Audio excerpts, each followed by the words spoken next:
You're a misunderstood dude, man. Am I? You know, yeah, I think so. A lot of people, especially seeing your trash talking and, hyping up like the GSP fight and knock the fake tan off you, people would think that you're an asshole. You're not an asshole at all. You're a super chill guy. Like, I don't think I've ever been around you and felt like, wow, this Dan Hardy's just too much. I gotta get the fuck away from him. You're like really easy to get along with. You're a very friendly guy. You just are really good at talking shit when it comes down to fight time and pissing people off. And that really is something that people have to understand. Like, there's a pageantry involved in promoting a fight and in fucking with someone's head that you're going to fight. And it's people don't like it when other people are better at that aspect of fighting. They get mad. Yeah. People get mad if you can talk mad shit about them. If they're not good at talking shit back, they go into the fight with it like a deficit already. Yeah, it's kind of crazy. It was the culture I was brought up in, though. Like banter between teammates at Roughhouse is pretty much bullying. I mean, It gets pretty serious, like to where I'm sure some of the guys go home and cry after the sessions. So it's just kind of a natural thing for me. And then when somebody bites a little bit to a comment that I made, I can't help myself. It's too much fun. English is very similar to Boston in that way. Boston has that same real insulting style to their trash talk within sports teams and athletes, and it's just part of the whole thing. And some people don't like it, and I could get that. I get that. There's some people want that Zen State Anderson Silva approach where you just go in, but people forget about Anderson Silva in Abu Dhabi. They forget when he was fighting with Damian Maia, calling him all kinds of shit in Portuguese. He was fucking with that dude's head while he was lighting him up. Yeah. That's even crazy trash talk. The trash talk that goes on while you're kicking someone's ass. I remember watching him fighting Lee Murray. I was at the side of the cage that fight, and the Tony Frickland one. Oh, dude, you were there for that? Yeah. Oh my God. If people who haven't seen, Anderson Silva became Anderson Silva when he went to Japan and when he went to England. But England was really where it all came together for him. Like Japan, he got some good fights, but he had some losses. The Ryo Chonin flying heel hook. Weird, yeah. Yeah, I mean, he had some good fights. Who's that kid who was calling him Alex Stiebling? The kid who was calling himself the Brazilian Killer. Okay. Remember they all got pissed off at him. Yeah. And Anderson, he beat him. He caught him with a high kick, and then he knocked out Carlos Newton. That was probably his most spectacular fight over there. Yeah, but he flying knee, wasn't it? Yeah, and it was after Carlos dominated him on the ground. Carlos was very good, very advanced at that time. Like he had the most advanced ground game of guys that were fighting at high level. And he had Anderson down, he had mounted him, and it did not look like Anderson was getting up.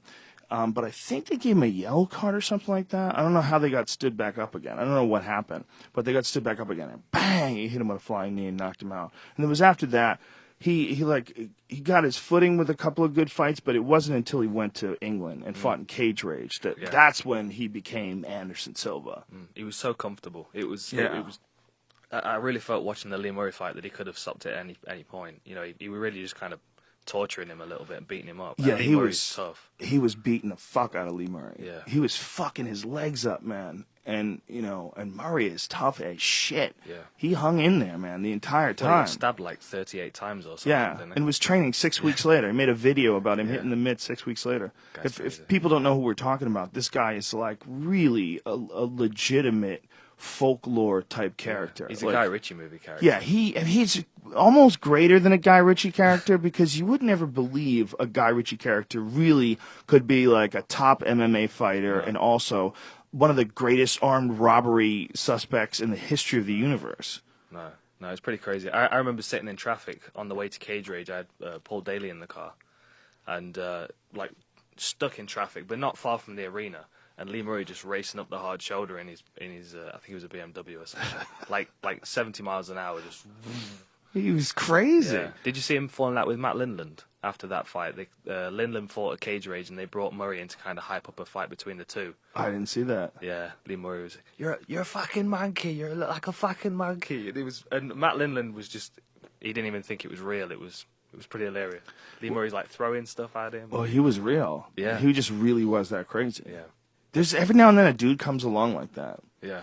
We're lucky that he didn't come along in like the Dark Ages. You know what I mean? Yeah, I mean, he would have. I'm sure there were people like him though. Fuck yeah, there were. That guy would have had like the scariest gang ever. Back when there was like very little rules, you could have swords and shit. Oh my goodness. He'd have ran like a bunch of outlaws in a forest. You gotta think, man, that time in our lives in for the human race, that was only like 1,000 years ago. That's not that long ago, man. It's like medieval shit. shit. That's not that long ago. That's so recent. Yeah. The DNA is still there. Public beheadings and Yeah. stuff. And every now and then, you get some straight lineage type shit. You get a dude who just has basically barbarian genes, and he's walking amongst regular folks here in 2013. Yeah.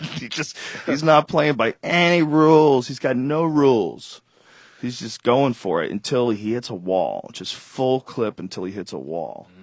It's important to know that it's possible that a guy like that could exist. Yeah. And people get romantic about it and upset, but you could not get upset about it today. You can not get romantic about it today. You could, say, oh, you're glorifying something. You're glorifying something pathetic. What if this guy inspires other kids to live that way?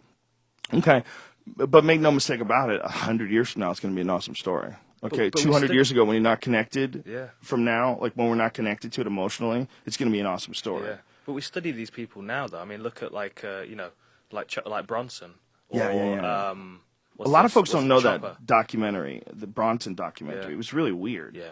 Chopper was really weird too. Yeah, but they're those kind of people. Yeah. Like Lee Murray's got to have a movie made about him or something. Oh fuck yeah, unquestionably. Yeah. And he could fucking fight, man. He could fight. Yeah. I saw him fight Amir Renovardi. Yeah. Starched him, man. Like, I mean, brutal. it was so ruthless. His right hand was fucking nasty. He was really, really sharp striker.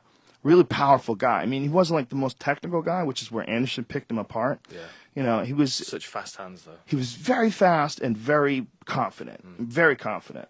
It took a guy like Anderson to sort of pick him apart. A guy who just was clearly Anderson's on some he's on some next level in like every department. Yeah. He's on some next level physical shit. He's on some next level mental shit. He's on some next level confidence shit. He's on some next level success shit. He really feels like he's magic. He feels like he can go in there and just do shit to people. But he can, and He can, and he does. You're right. So he's like that. It takes a guy like that to do that to a guy like Lee Murray. Yeah.